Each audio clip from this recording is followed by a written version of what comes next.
Hello, and welcome to this episode. If you are feeling burnt out, frustrated, or like you're working really hard, but not actually experiencing that level of fulfillment or ease that you thought that you would, I want you to hear this. It might be because you're doing something that was never, ever designed for you.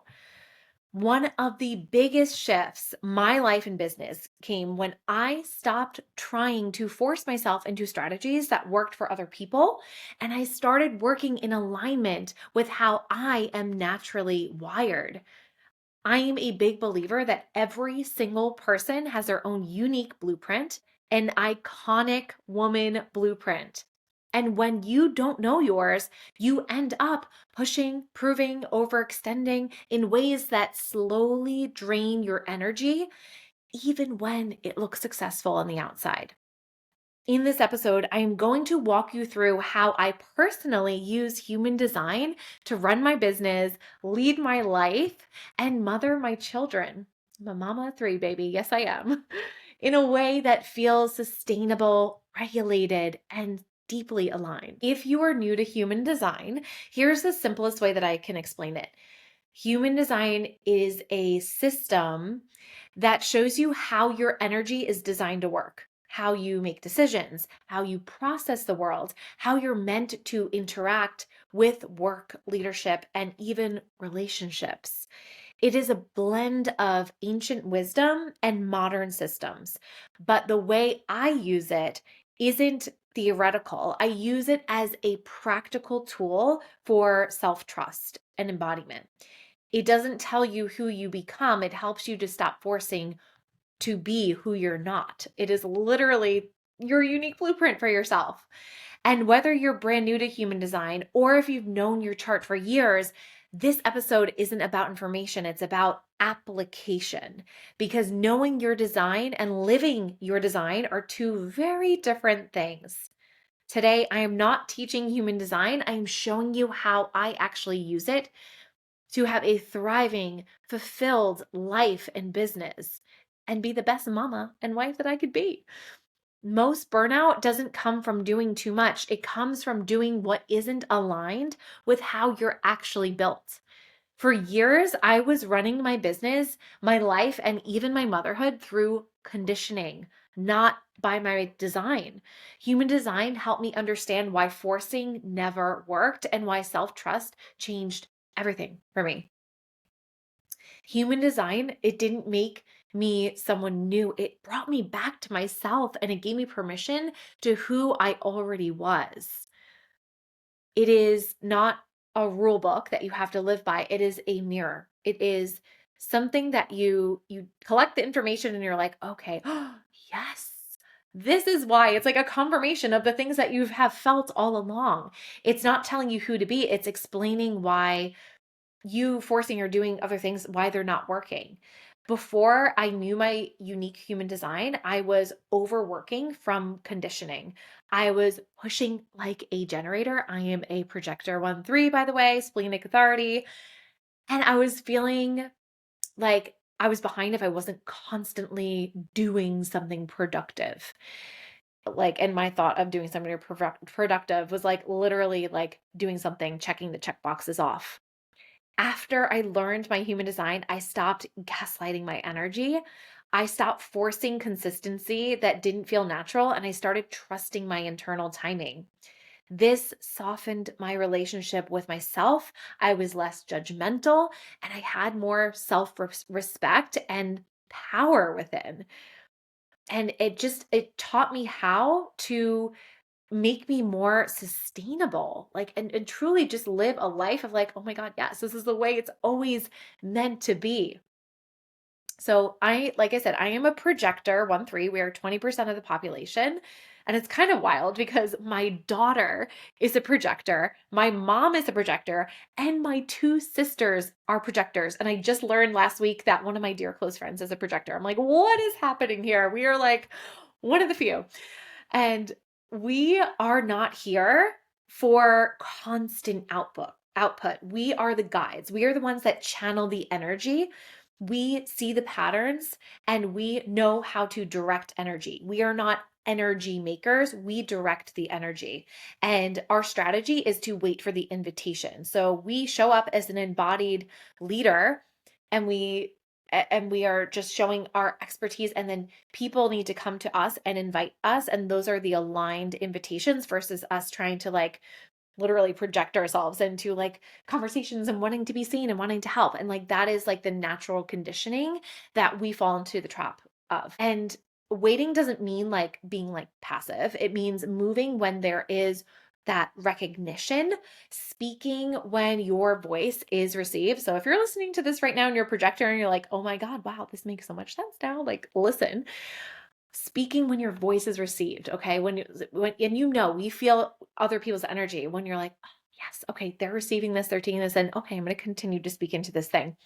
It's about acting when your body feels settled and feels aligned, and it doesn't feel like rushed. Okay. You're not doing things out of like urgency or fear. You're just doing it because it feels aligned and you feel like, huh, I want to share this with you. And that person is open with you sharing, and it feels really good. And so knowing myself as a projector, I know when it's time for me to speak and when it's time for me to pause. This is something I have really big self-awareness around. And I feel the difference between forcing even content versus feeling called to share more. I know, and I can understand, okay, when am I doing this from a truly embodied place? And when am I doing this because I think I have to do it? Okay. That is power.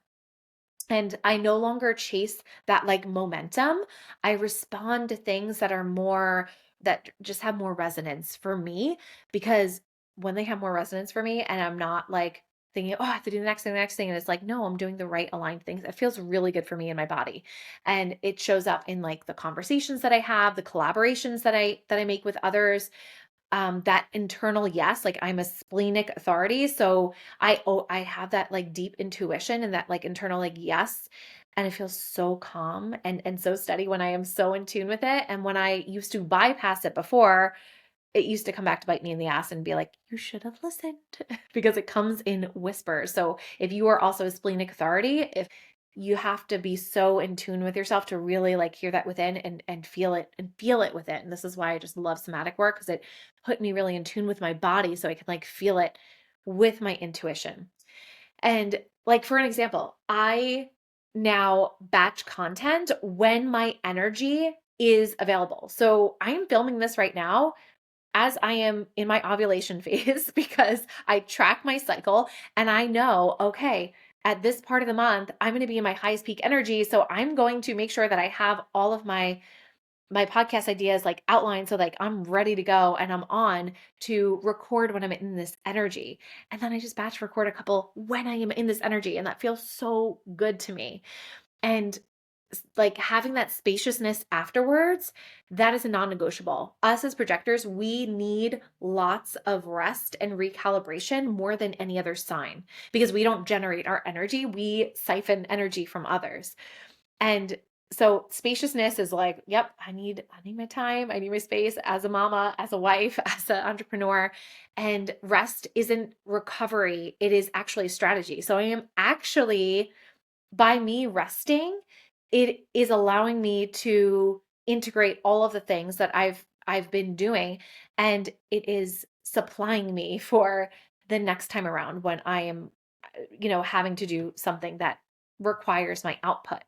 And it is necessary and required, especially for my design. And I structure my offers and programs with depth and not volume. So you could have a unique design where we look at your chart and we go through everything, and based on also like your lifestyle, if you're a mom or not, like all the things, we look at all the things and we decide, okay, well, does this actually work for you? Like, is this actually working and what you're meant to do? I think about my friend Emily. I think she's a manifester, yes. And she's like, nope, I'm just gonna sell low ticket. It feels really good for me to have like an evergreen offer selling low ticket. And then she is like a multi-dimensional, incredible badass being. And she has other things that she's doing. And that feels really good to her. For me, I I honestly don't want to sell anything low ticket with a lack of that depth. I love seeing transformations in my people, and I love working with my people in more intimate spaces, whether that's in person or online, and that's just me. So like, to each their own, that can work for her and for what she's doing, but this works for me. Once I stopped trying to be productive like everyone else, my impact actually increased. So productivity like looks a whole lot different now for me than it did before. Before I was just like doing busy work. And I was doing all these things that were just spreading me way too thin and didn't move the needle. Now I am so focused on the things that move the needle, and I am directing my energy in the right way. And that is like amplifying it so much more. And so I actually use human design as a mother. This is something I recently did. I wanted to know my husband, my two daughters, my son, I wanted to know what their human design is. And then what I do is something really fun is I pop it into ChatGPT and I'll be like, okay, tell me more about this sign. My daughter is this age. Here is her unique chart. How can I be a better mother to her? And, like tell me about her design. And that really gives me incredible insight about my children and how they're wired also differently. Like I said, my oldest daughter, she is a splenic projector just like me. So like, oh my God, I get it. I get that she needs space sometimes and she needs to rest and recalibrate a little bit more than my generator son who is bouncing off the walls in a ball of energy, or my manifesting generator daughter who is constantly like on the go and like switching all the things and interest in things that she's interested in. Like, I know that my husband is a generator just like my son. So they're all wired so differently. And it's so beautiful when you learn more about other people and how to just cohesively be together. Oh, it is just such a beautiful thing. And I am so passionate about this. I feel like more parents need to utilize this these charts, as human design charts, to know themselves and know their children's needs and the way that we're wired, because that just cultivates such more beautiful relationships, right? We're not trying to box anyone in or make them who they're not. We are embracing them for who they are. And something I did recently was I let my daughter know, like, listen, you're a projector. Like, I let her know her chart and everything about her. And it was just her 16th birthday. And I just made her a magazine, like a custom made magazine for her. And I said, like, all the things about her unique design, what makes her special, and to come back to it when she feels like she's an outcast or just feels like she's different. I'm like, come back to this. This is who you are, like own it. And that was such a beautiful thing I was able to do for her, knowing what I know from her HD chart. And it just creates more of this like compassion for others and for ourselves as well. Where we used to be like more like strict with ourselves or rigid and be like, why is this work for them but not for me? It's like, well, this is why. And then you could have more compassion for yourself.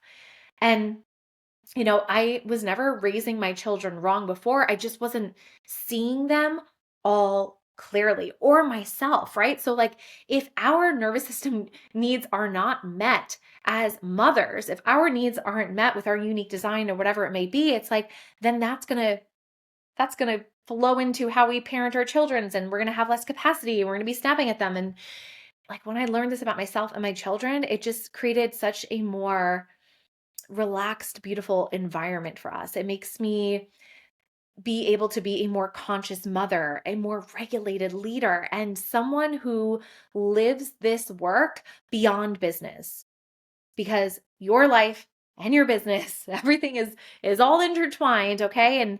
And what you are going through internally is going to show up in your business, and that's going to be a whole nother episode as well. But like, it is all cohesive together, okay? It's not separated. When you do not know your design, it is literally keeping you stuck, or it's keeping you restricted in a way, and believing things about you that are not true. When you don't know your unique design, you force consistency in ways that maybe you're not supposed to be consistent in, but for someone else it works. You compare yourself to people who are wired completely differently and thinking, how can they do that? What's wrong with me? Or you mistake misalignment with failure, when it's like, no, that's just not aligned for me. That's aligned for them, but just not for me. Human design, it removes that shame. It replaces the force with discernment and like knowing, this is how I'm uniquely made. And it gives you that language to your intuition that you already have. So it's like, it's confirming what you already deeply know and just bringing it to the surface more. So you're like, yes, I know this to be true. And now I'm going to own it fully. Like this is how I'm built. And now I'm going to amplify myself more because I know, wow, this is where my genius lies. This is where I truly thrive. And oh my gosh, I utilize it for so much. So I have a whole chat GPT where I'm like, okay, based on my unique human design, what is the best way that I make money? And it like goes through the whole things and is like, this is exactly like all the things that are unique about your chart and the way in which that you make money flow to you effortlessly. And I'm like, yes, baby. And even with like my husband's chart in mind, I'm like, how can we be the most beautiful power couple together? Like, and so he learns stuff about me and I learn stuff about him. And it is so, so incredible and just so eye-opening, but you can just utilize it for so much. Or like, even when I was coming up with my newly designed ecosystem and the way in which I want to run my business moving forward, I plugged it into ChatGPT and I was like, okay, let's come up with like, this is what I'm feeling. And this is what I feel that's in alignment. And I want you to expand upon it with me, with what's in my chart. Like, oh my gosh, just like, I could probably come up with a whole bunch of prompts that I could give you guys that I use with ChatGPT and my human design chart. It is just such an incredible, incredible tool. So this is just like a starting point for you. Like if you know your design, but you've never like dove really into it very deep, like I really encourage you to do that today. I want you to focus on your type, your strategy, your authority, because there's different parts of your human design and like you can dive into each one of those things. But first, the main thing you want to focus on first is your type and the strategy, the way things work for you and your authority. So for me, my type is Projector 1-3. My strategy is wait for the invitation, and my authority is splenic. So listen to my body's intuition. So knowing those three things is like the core, and then everything else comes with time and embodiment, and you're just like learning yourself. So you don't have to understand everything at first. You just need to start listening to yourself and just have this basic knowledge, and then you can go have fun with it like in so many ways. Like, oh, I love it so much.